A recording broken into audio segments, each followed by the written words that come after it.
Hi everyone, welcome back to my channel. This is 5 on a dime time. If you're not sure what 5 on a dime is, it's a challenge that me and three other ladies decided to start, and each month we pick 5 random objects and we have to make a project with them. We have to use all of these 5 items. And this time it was my turn to choose the items. So I just looked at my desk, around my craft space, and chose a few things that I had lying around, or just, I knew I should use more. So this month we are going to be using book pages, washi tape, fabric, and here I'm showing you some beautiful fabric, sari fabric scraps that I've recently ordered from Etsy. Paper scraps. This is my big box of paper scraps, which is ever growing, and I hope to use it a little bit today. And one mixed media product, and I decided to choose gesso, white gesso. I'm also going to be using this beautiful collage sheet. This is Blue Days collage sheet from Living Life Creatively, Bonnie, on Etsy, and her beautiful digital linen printables. I'm going to link both of these products below because I just love Bonnie's collage sheets. I love her creations, and this is here I'm showing you what we are going to be making today. So this is a kind of a booklet sort of thing, made out of book pages with this string closure, and this opens up like this. And inside I have two lace pockets. So the pocket on the left, a little belly band on the right, and in the middle there is a beautiful fabric. This is a flip out, and the background I left for journaling. I distressed it. I've sewn with my machine on it. I used some washi tape. I will show you all of the steps in a moment. And on the back, I have an altered CD case, which I'm also going to show you how I made. The back of the CD case is left for journaling and also distressed, and the back of the booklet is a big pocket. So this is the project we are going to be making today, and I hope you will enjoy it. So I'm starting with book pages, and I decided to glue two book pages together to make them more sturdy. I'm using very old, like 1890s book pages, so I didn't want to risk ripping them, which actually did happen to me, but I will show you later how to fix it. So I glued two pages together, and I'm going to kind of so first I had this rough edge. I'm trimming it with my trimmer, and first I'm going to make like a template for my booklet. So here I have just a plain CD pocket, and I'm eyeballing it really. I'm trying to place it in the middle of my page, which is lying horizontally, and I'm going to be folding these two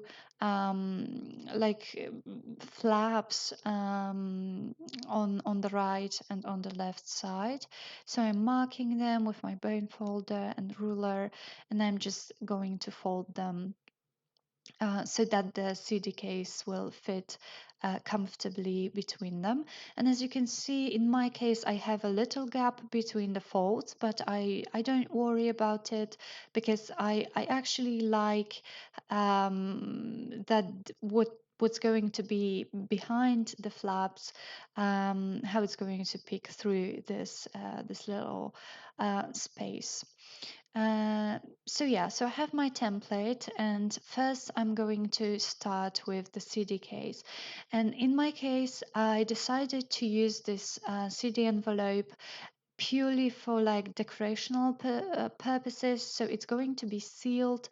It's not going to function as an envelope, but more like a flip with some journaling space on the back. So I chose this beautiful Edith Holden book page, and I'm trying to cut it with my trimmer, but my trimmer does not seem to like Edith Holden pages very much. It tears them a little bit, so sometimes I just have to use my scissors to to try to save the image, really, because my trimmer just tears it.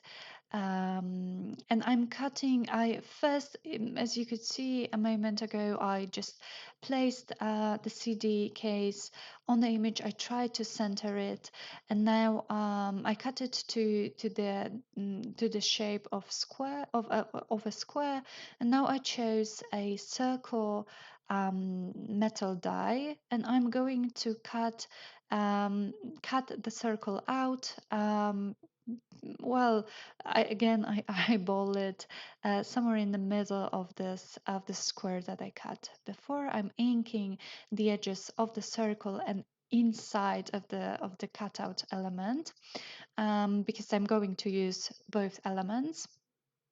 Uh, and now I'm going to be gluing the like the square part on the outside of the envelope, and the circle part in the in the inside sorry, inside of the envelope. You will see in a moment what I'm talking about, but this creates a kind of a depth and an interest, because there is an acetate part in the middle. So it's like a window, but it's not, because the image is a whole.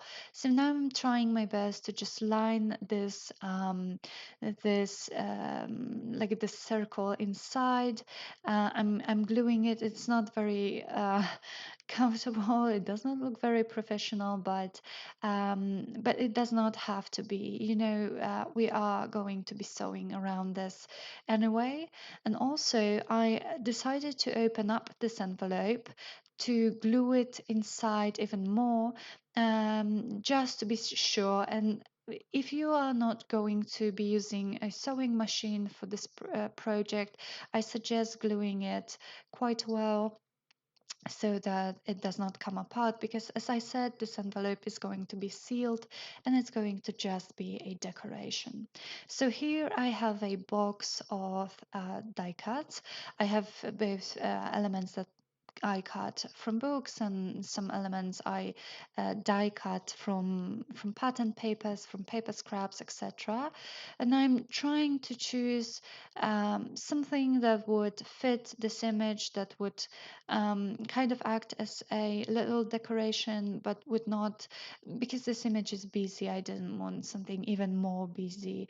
So I'm trying also to choose a label. I have loads of Tracy Fox labels, and I decided on this simple brown one, which I think matches the image pretty well, and it's simple enough that it does not get lost in this image.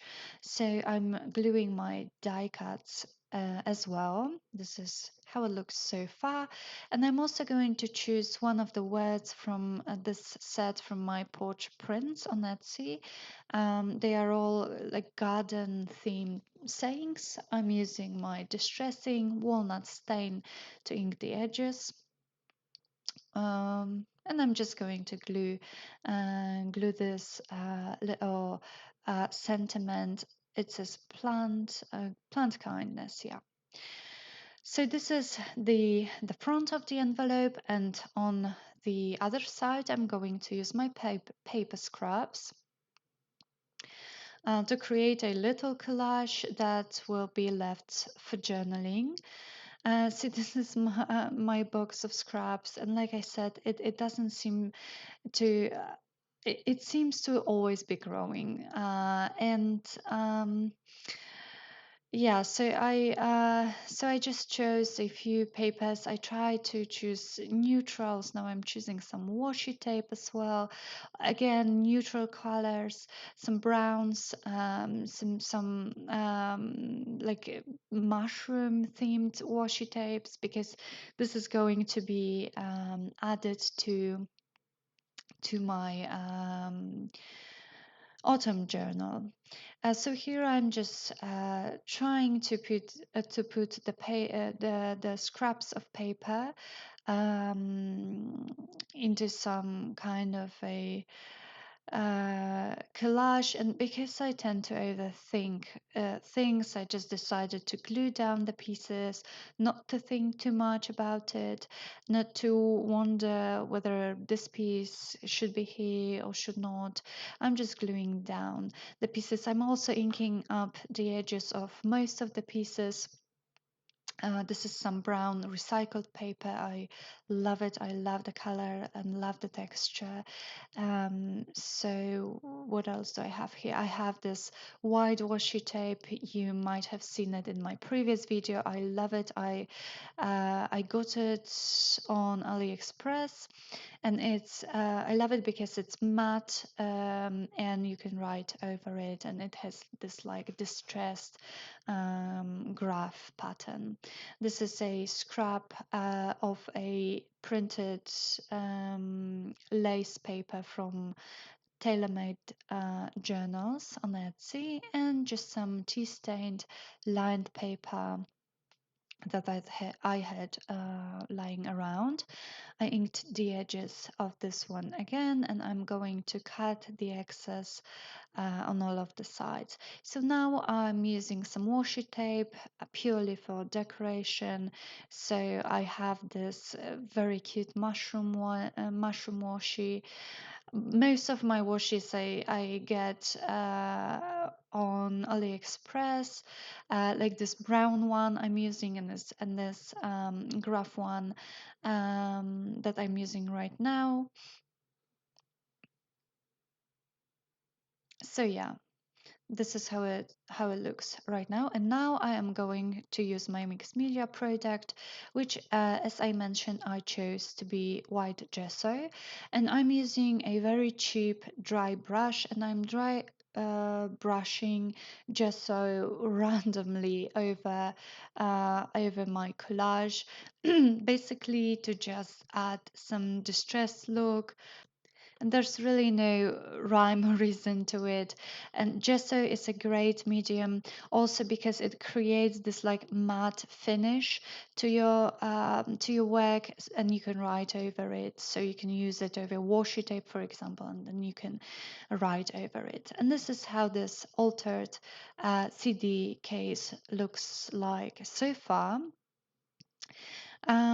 And I will show you later what we'll do with it. But first, we are going to take care of the book pages.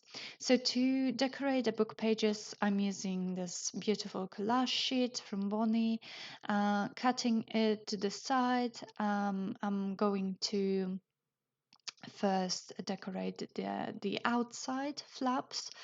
Um, so I just cut them to the side. I'm going to glue them directly. I'm not using too much glue because again, I'm going to be sewing it. But if you are not sewing your papers, just make sure you glue them.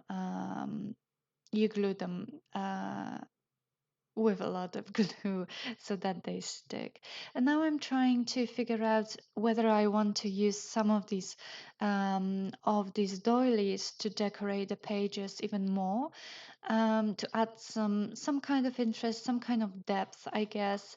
And I chose just a piece of this beautiful one. I'm inking the edges because I think it adds some depth. It looks maybe a little bit 3D even, and I'm just gluing it in this corner, as you can see, and I really love how it turned out. Now I'm inking the edges of the whole flap, and here I'm going to do the same thing with the inside flap. So I'm cutting two more strips of this collage page, gluing them down on the inside of the flaps. Again, not being too careful about the glue because I'm going to be sewing through it.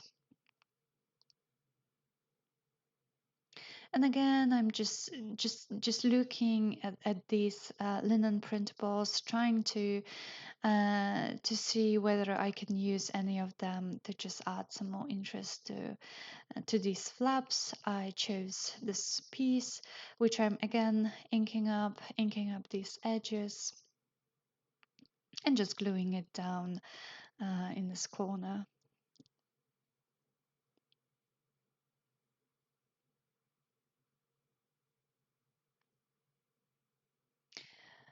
Um, and so now I think, yeah, I'm inking the edges.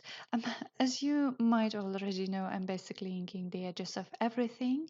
And so now I'm going to make like a little belly band and a little pocket out of some lace pieces. I'm gluing down these lace pieces for now, just to keep them in place before I sew them to those flaps. So I'm choosing the pieces that I like and I'm just gluing them down. And I did make some mistakes in this video, and I was actually considering not posting it, not publishing it, trying to remake it. But then I decided that I wanted to keep it real, and I wanted to show you guys how you can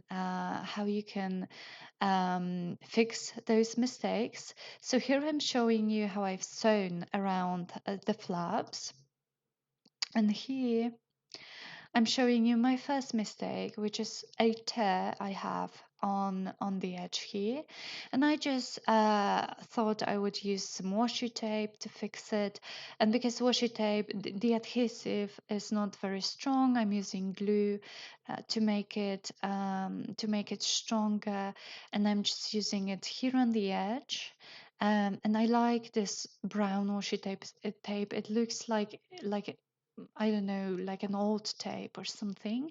And I'm also going to use another piece up there. Even though I didn't have a tear there, I just wanted, I wanted it to coordinate better.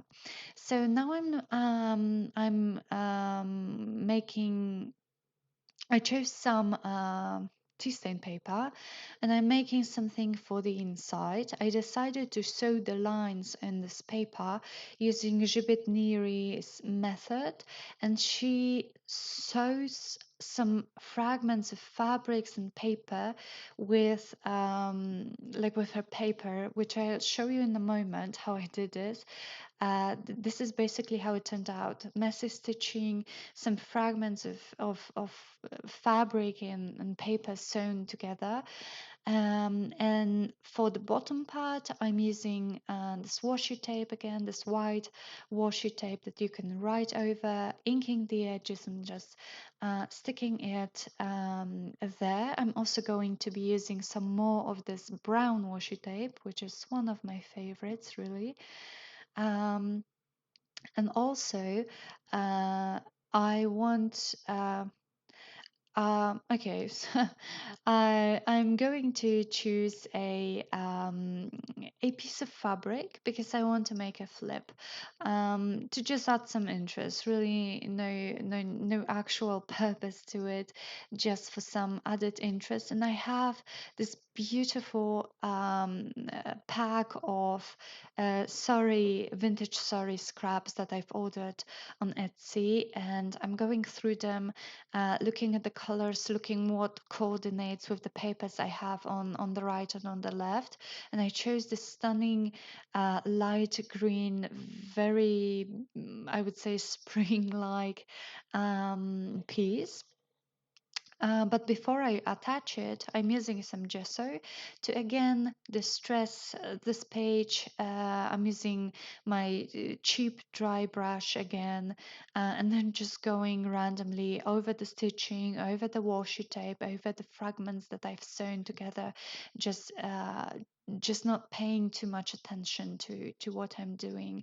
And I really like the effect. It just looks much more distressed. So now I'm gluing this paper down, and I'm also going to be gluing the fabric down just for the moment. I am going to be sewing it to the page, but for the time being, I just want it to be stuck here. And here is here is my second mistake. So I realized that I have not attached the CD case, and you should do it before you put the paper on the inside, so that you don't have to worry about the flap being visible.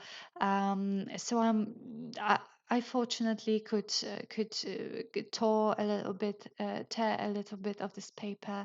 It wasn't glued that well, and I am just trying to fix my mistake. Unfortunately, you can't even see that it was there. So if you make a mistake, just don't worry. Just don't be tempted to leave this project and just throw it away. No, just try to find ways to fix it. And now for the back of the booklet, I'm using this text page from Edith Holden, and I'm going to be making a bigger pocket on this back side, so we can tag some journaling card in there, or some postcard maybe. And I'm again choosing a vintage linen printable from Bonnie's shop. I decided to use this one. This one's my favorite, really. It's so beautiful. Inking the edges, I'm gluing it down. Again, not being too careful about the glue, inking all the edges. And now I think I'm going to be sewing around the middle part. So here you can see my zigzag stitching, and this is the tag spot or the pocket, and the fabric flip, and this behind it the journaling spot. And so now for the closure, I decided to put an eyelet in the flap. So I'm using my crocodile tool to punch a hole. Then I'm putting in the eyelet, and again with the crocodile, I'm just closing this eyelet like that, and you can see how it looks.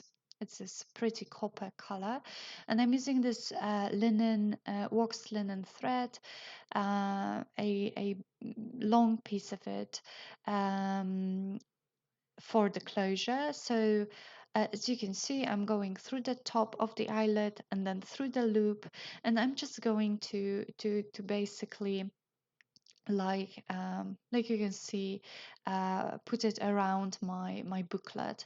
I'm using this pretty key charm, because I wanted, something that would weigh a little bit, so that the closure would hold, so that it would stay closed. And I'm just double knotting it to my thread, and here you can see how the closure works um, in the end. All right, so here is the final flip through, and I really hope you liked this project. Um, I hope you give it a try, and be sure to check out the other ladies' videos. I will put the links to them below in the description box. And yeah, I hope you enjoyed this project, and that it inspired you in some way, um, to just use some random objects, to try some mixed media maybe. um, so I hope you have a great day, and I'll see you in the next video.